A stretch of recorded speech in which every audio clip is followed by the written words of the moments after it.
Today we're going to cover Ancient Egypt vocab number 2. Yesterday we started the Ancient Egyptian unit with Ancient Egypt vocab number 1.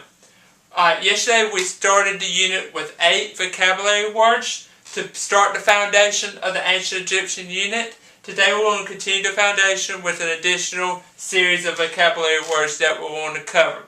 We're going to start today's vocab word list with mummification. Mummification is the process of preserving the body of the deceased. In the mummification process, there was a series of 7 steps that a person had to go after they passed away to get completed with the mummification process. An additional step, known as the weighing of the heart, was also performed. We will spend an entire day on the mummification process a little bit later on in our unit. Let's move on to papyrus. Papyrus, P-A-P-Y-R-U-S, pap, paper. You take the Y out and you got papyrus, and you have a more paper form. It is a marsh river reed, which is the tough, it's like a mixture between a wood and a grass, sliced into strips and pressed together to make a writing surface. So you got a flat surface of a mixture between a grass and a wood-like substance, and you got the first thing that Egyptian could write on. This is known as the first or the early version of what we now know as paper. Okay, so papyrus, paper. There's a lot of similarities between that papyrus and paper. Okay, let's move on to an additional series of vocabulary words for today. Pharaoh. Pharaoh is our president, England's king or queen.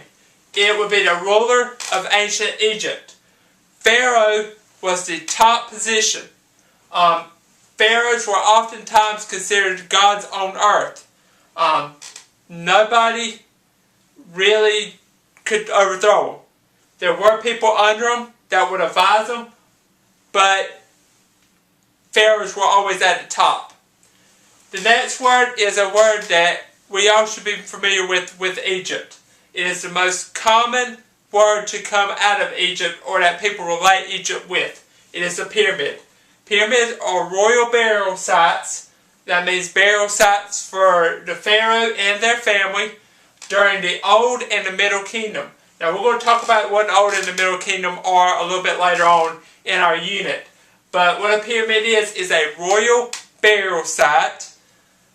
So where a pharaoh and their family is buried at during the Old and the Middle Kingdom. Rosetta Stone.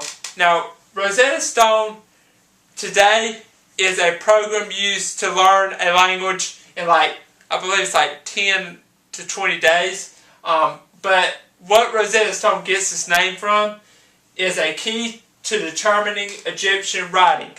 It is basically like you take your letters and what each symbol represents.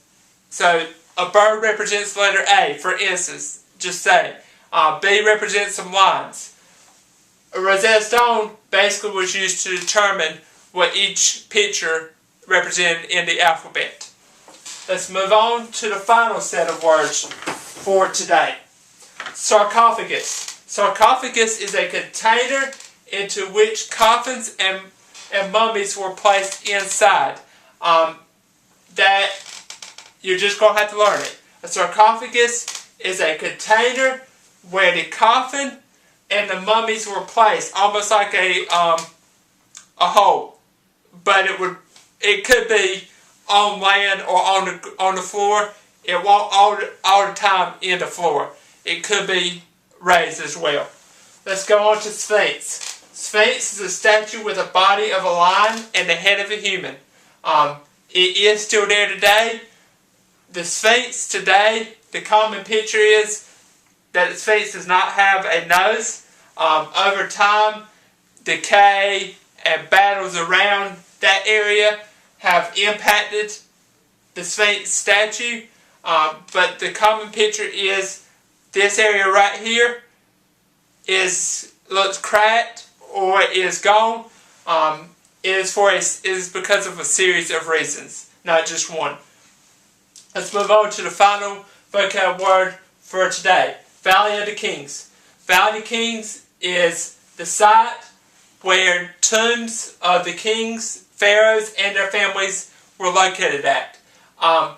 Valley for the Kings, or Valley of the Kings. That's basically what it is. It's the place where the kings and their families are at, or are buried at. So today's vocab list, we have talked about mummification and how many steps are in it. We have talked about the most famous landmark, the pyramid, and another landmark, the Sphinx. We have talked about Rosetta Stone and what it is used to do. We have talked about the rulers of Egypt. We have talked about sarcophagus, and we have talked about the Valley of the Kings, or the location of the tombs for the kings and their families. This is the vocabulary for today.